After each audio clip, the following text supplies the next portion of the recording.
Bonjour à tous, je suis Steven Corvez, je vous souhaite la bienvenue dans le podcast Les musiques d'Adrian Neverkuhn, des carnets de thèse dédiés à l'univers musical du Dr Faustus de Thomas Mann et à la philosophie musicale de Theodor Adorno. Jour 1. J'ai fait le choix, et je vous en ai parlé hier, enfin là, dans le dernier podcast, de ne pas mettre les notes de bas de page dans le premier jet de la rédaction de cette thèse, qui n'avait de toute façon pas beaucoup avancé. Enfin, j'étais arrivé peut-être au premier tiers de la première partie, donc j'avais encore largement de quoi écrire. C'était une mauvaise idée, puisque le but c'était de vraiment d'écrire ce premier jet sans me laisser interrompre par la recherche des références, et puis en fait, c'est quand même quelque chose à faire, et ça ne m'a pas permis malheureusement de montrer le travail déjà réalisé à mon directeur de thèse, donc ce qui fait que ça a encore plus stagné. Bon voilà, j'ai fait ce choix-là, ça n'a pas fonctionné, et bon, c'est pas très grave, parce que ça me donne un prétexte, comme j'ai dû le dire la dernière fois, il me semble, ça me donne un prétexte pour me replonger dessus progressivement et me remettre dedans, parce que là, du coup, je suis forcé de reprendre et de relire ce qui a déjà été écrit, donc c'est une bonne chose, parce que c'est très difficile de se remettre dans une thèse. Alors, là, j'ai un petit peu avancé aujourd'hui. J'étais sur une partie de mon introduction toujours qui était consacrée à l'évocation d'Arnold Schoenberg et à sa relation avec Thomas Mann, puisque Arnold Schoenberg a une influence aussi sur le roman, ne serait-ce que parce que Adrian Neverkuhn, qui est le compositeur, je vais y arriver, fictif de l'ouvrage, des musiques de l'ouvrage et protagoniste de l'histoire, c'est un compositeur qui a, de manière fictive, inventé le dodécaphonisme sériel.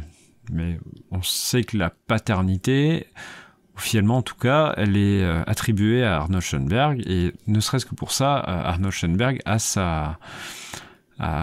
laissé son empreinte sur l'œuvre.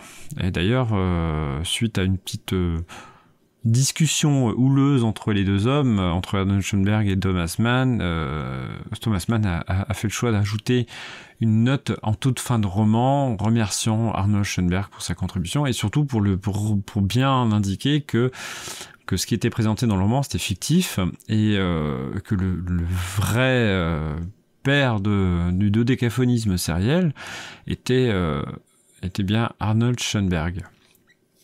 Donc je l'évoque rapidement, parce que c'est absolument pas le sujet de la thèse, parce que le sujet de la thèse, enfin la thèse porte surtout sur l'impact de la philosophie musicale de Theodor Adorno dans l'ouvrage, et surtout sur la manière dont on peut la percevoir dans l'ouvrage, dans le roman. Mais bon, c'était quand même intéressant de le montrer, d'en parler. Voilà. Et puis je rappelle aussi rapidement dans cette introduction que une des œuvres fictives, toujours, d'Adrian Neverkuhn est inspirée directement d'une discussion que Thomas Mann a eue avec Arnold Schoenberg. Parce qu'ils se connaissaient, et depuis, il me semble qu'ils avaient commencé à correspondre dans les années 30 déjà, et ils ont une discussion, et Arnold Schoenberg a décrit une œuvre qui portera le nom de trio pour violon, alto et violoncelle dans le roman, et qui est en fait issu d'une discussion directe. Alors ça, c'est Thomas Mann en parle dans son journal, dans le journal du Dr Faustus, le roman d'un roman. C'est un ouvrage qui parle de la création et de la genèse du Dr Faustus, et qui est sorti évidemment après le roman, quelques années, je sais plus quelle année exactement, mais c'est venu assez vite, il me semble. Bon, j'ai plus la date. Et il en parle, et puis il y a d'autres personnes qui ont fait quelques recherches avant, donc j'ai pu en parler assez facilement. Bon, enfin voilà, c'est quelques lignes dans la thèse, mais je trouve ça marrant toujours de le rappeler, parce que c'est une anecdote. Enfin, la relation entre Thomas Mann et Arnold Schoenberg est assez épique. Il faut lire la correspondance entre les deux, parce qu'on voit Thomas Mann en fait, Arnold Schoenberg n'était pas très content, parce que il avait vraiment peur qu'on retienne plus le nom d'Adrian Neverkuhn que le sien dans l'histoire, et que finalement son importance soit minimisée. Alors ça le terrorisait. Alors il a pas mal harcelé Arnold Schoenberg, Alors, Thomas Mann, pardon, et jusqu'à ce que Thomas Mann décide de lui mettre d'abord une dédicace en fin d'ouvrage, en précisant bien que c'était pas Adrian Leverkusen, le créateur de décaphonisme sériel. Ça n'a pas suffi. C'est rigolo de voir que dès que Thomas Mann essaye d'apaiser les choses, Schoenberg rajoute une couche et relance la petite bataille. Il était réputé, je sais pas si c'est vrai, parce que quant au caractère ou au trait de personnalité de quelqu'un, c'est très difficile avec le recul de savoir si c'était juste ou pas, mais enfin, a priori, il était réputé pour être assez paranoïaque, ce qui n'est pas déconnant par rapport à ce que je pu en voir, enfin en lire en tout cas. Maintenant, peut-être que dans la réalité, c'était quelqu'un qui s'en fichait réellement, que tout ça, c'était pour faire chier le monde, et que des fois, c'est marrant de faire chier le monde. J'en sais rien du tout. Voilà. Jour 2. Alors, ce jour 2, il n'intervient pas, il n'arrive absolument pas après le jour 1. Il y a eu quelques jours dus à certains imprévus qui m'ont empêché de poursuivre normalement. Alors par contre, je n'ai pas enregistré de podcast systématiquement, mais j'ai quand même eu des petits moments où j'ai avancé sans enregistrer. C'était pas du tout l'objectif, mais j'ai pris du temps comme j'ai pu, là où j'en ai trouvé. Mais j'ai réussi. Bon. Pas suffisamment, évidemment, parce que il y a un travail colossal qui m'attend, mais au moins j'ai avancé et il faut voir, il vaut mieux voir les choses comme ça. Alors où est-ce que j'en suis par rapport à il y a quelques minutes pour vous et quelques jours pour moi, toujours dans cette introduction, cette réécriture des notes, et là je suis vraiment dans une grosse phase de réécriture en fait. Là je pensais pas aller aussi loin parce que je me rends compte que mes formulations sont assez maladroites. Peut-être qu'il y a des choses que j'ai comprises depuis, je ne sais pas. Alors peut-être que vous entendez un petit bruit de fond, c'est un doudou parlant de ma fille qui est que vous entendez par le babyphone ma fille que je viens de coucher. Voilà, quand je vous disais que je prenais du temps comme je pouvais où j'en trouvais. Mais normalement on devrait pas trop entendre. Je vais essayer de l'enlever. Vous verrez bien. Ça devrait passer, je pense. Je disais donc là, je continue encore à expliquer la manière dont j'introduis Adorno. Je suis revenu un petit peu sur la querelle qu'il y a eu entre Thomas Mann et Adorno. Donc là, cette fois-ci, je l'ai formulé. Hein. Donc, je vous en ai parlé il y a quelques minutes, mais je l'avais pas formulé du tout dans l'introduction, parce que je ne pensais même pas finalement l'évoquer, mais si je l'évoque. Je parle du texte Le style tardif de Beethoven, encore une fois. Et là, quel a été le souci, c'était d'arriver à... Là, ce qu'il faut que je fasse, c'est que j'arrive à amener vraiment le rôle d'Adorno et arriver à formuler le fait que il a probablement eu une grande influence en plus de ses... Alors c'est une hypothèse, hein, c'est que Theodor Adorno a une grande influence dans l'œuvre de Thomas Mann, enfin dans le roman de Thomas Mann, et que même si tous les propos, tous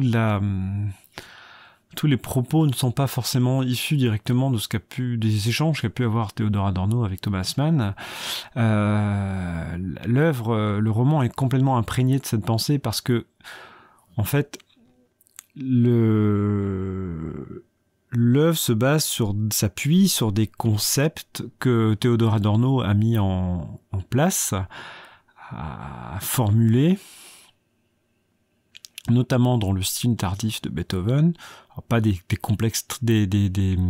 concepts très complexes forcément, et encore il y en a plein, je pense, que je n'ai pas vu encore, puisque j'ai quelques lectures de retard concernant Adorno, parce qu'il faut pas oublier aussi que Adorno ne s'est pas arrêté de réfléchir, et qu'à ce moment-là, et que il y a aussi des choses sur lesquels Adorno réfléchissait déjà à l'époque, mais qui n'étaient pas encore formulés, donc ils peuvent transparaître justement d'un côté ou de l'autre. Alors ça n'est pas c'est pas mon projet du tout de parler de tout ce dont Adorno pouvait avoir à parler, tout ce que Adorno aurait pu laisser transparaître dans le roman. On reste vraiment sur le musical, mais c'est intéressant aussi de se dire que même si toutes les pensées d'Adrian Leverkühn ou voire même de Wendell Kretschmar sont pas forcément des références directes à Adorno, je pense que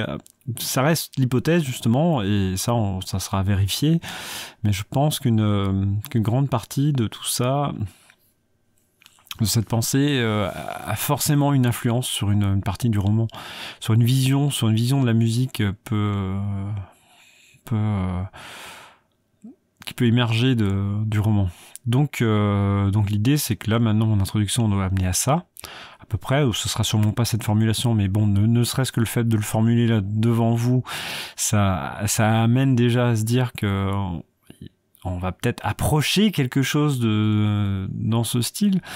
Voilà, comme je dis à un moment donné que je n'ai pas encore retraité, il va falloir faire une relecture du roman, enfin une lecture du roman en termes de pensée adornienne. Ça va vraiment être ça l'enjeu de la suite. Donc là, je vais essayer après de passer rapidement, moi, sur le reste de l'introduction. Là, j'étais sur la partie peut-être un petit peu plus délicate, parce qu'il y a pas mal de références, mais de ce que je vois, de ce que je constate, c'est que, on va dire, la première partie de l'introduction comprenait beaucoup de notes, et après, ça diminue. Ou pas d'ailleurs, je suis en train de jeter un coup d'œil. Non, ça. Bon, de toute façon, j'ai pas le choix. Après, certaines notes finissent par disparaître. Voilà, j'ai évoqué un petit peu la technique de collage et le fait que l'extrait du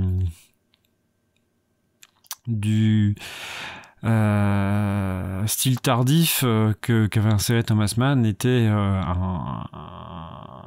une partie insérée dans le roman de manière tout à fait naturelle. C'est ça qui est absolument génial. C'est-à-dire, si vous n'avez pas lu Adorno, vous ne pouvez pas vous douter que le texte n'est pas de Thomas Mann tant il s'intègre au roman. C'est le principe. C'est quand le collage est bien fait dans le roman, ça marche très bien, et il n'y a pas de raison de faire autrement. Pourquoi voilà, c'est une technique d'écriture comme une autre, et le plagiat, c'est même pas du plagiat. Enfin, je ne considère pas que c'est du plagiat, puisque c'est un texte qui est décontextualisé, c'est-à-dire qu'il ne sert pas à Thomas Mann à parler de musique, il sert à donner... je pense que c'est à la limite, on est presque dans... je vais pas dire de l'ornementation, mais finalement le fond est pas si important que ça. Enfin, il l'est parce qu'il y a des conséquences pour les personnages, mais en même temps, il aurait pu être dit différemment. Je sais pas trop comment vous dire ça, mais de toute façon, voilà, là, le texte est complètement décontextualisé, il n'a plus le même sens, d'autant plus que, comme je vous ai dit tout à l'heure, enfin dans la première partie du podcast, je crois, maintenant j'ai un doute, ou c'est pas très grave, le texte, enfin le monologue de Wendell Kretschmar, enfin la conférence, c'est même pas un monologue, c'est une conférence qui parle, qui emploie le texte, le style tardif de Beethoven, d'Adorno, sert à parler d'une œuvre en particulier qui est l'opus 111, puisque tout l'enjeu de ce passage du livre est de montrer, de parler de la fin de la sonate et d'expliquer en quoi cette sonate opus 111 de Beethoven, cette sonate pour piano, est particulière, parce que j'y reviendrai sûrement dans une partie de podcast, mais enfin pas de celui-ci, mais d'un autre épisode, mais c'est une sonate qui s'achève sur le deuxième mouvement, et ce qui n'est pas normal, ce qui n'est pas habituel pour une sonate.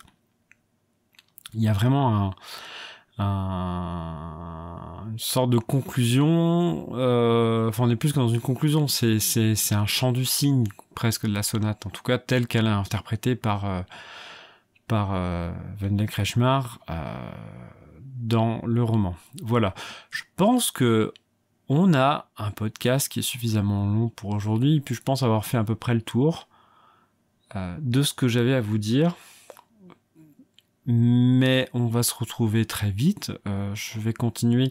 Je sais pas comment je vais faire, si je vais rester sur un principe quotidien, mais c'est pas très important. L'important, c'est qu'on continue à avancer ensemble sur cette thèse, sur les conditions de la thèse, sur comment ça se déroule, et puis sur le contenu, sur le fond. Là, on a essayé d'évoquer un petit peu les deux. Je pense même qu'on a parlé un petit peu plus du fond, ce qui est pas mal, ce qui est bien, au final, puisque ça permet de réfléchir un peu au sujet. Voilà.